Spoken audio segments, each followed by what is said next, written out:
माझ्या वाटेला जाऊ नका, मोहळ उठलं तर तुमच्या सभा होऊ देणार नाही. उद्धव ठाकरे शरद पवारांना राज ठाकरे यांची धमकी. मनोज जरांगे यांच्या आडून उद्धव ठाकरे आणि शरद पवारांचं विधानसभेचं राजकारण सुरू. राज ठाकरे यांचा आरोप.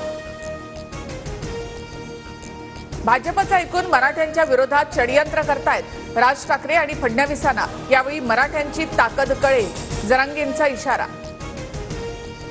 दुसऱ्या जातीबाबत द्वेष निर्माण करण्याचं काम पवारांनी केलं. निवडणुकीआधी दंगली घडवण्याचे पवारांचे प्रयत्न. राज ठाकरेंचा गंभीर आरोप.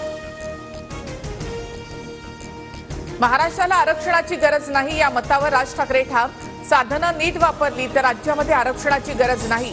मात्र आरक्षण द्यायचं असेल तर आर्थिक निकषावर द्या. राज ठाकरे यांच्याकडून भूमिका स्पष्ट.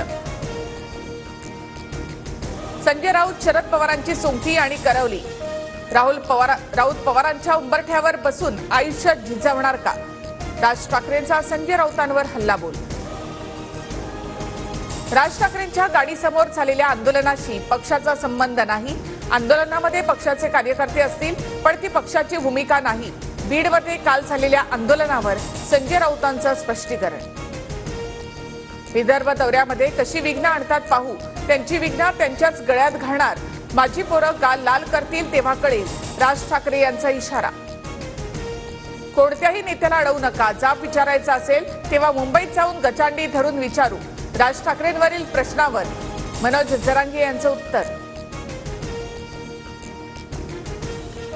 ठाकरेंकडून बांगलादेश पीडित हिंदूंची थट्टा. काँग्रेसच्या दारामध्ये लोटांगण घालून उद्धव ठाकरेंचा बौद्धिक विकास खुंटला. बावनकुळेंचा ठाकरेंवर हल्लाबोल. त्यांचं त्यांना बघू द्या. बांगलादेशातल्या हिंदूंना भारतामध्ये शरण द्यायचं का या प्रश्नावर राज ठाकरे यांचं उत्तर.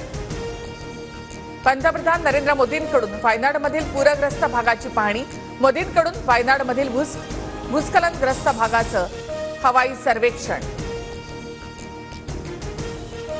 विनेश फोगाटच्या याचिकेवर रात्री 9:30 वाजता फैसला येणार. सीएस कोर्टामध्ये संध्याकाळी निकाल देणार. नियुक्त रौप्य पदक देण्याची विनेश फोगाटची मागणी.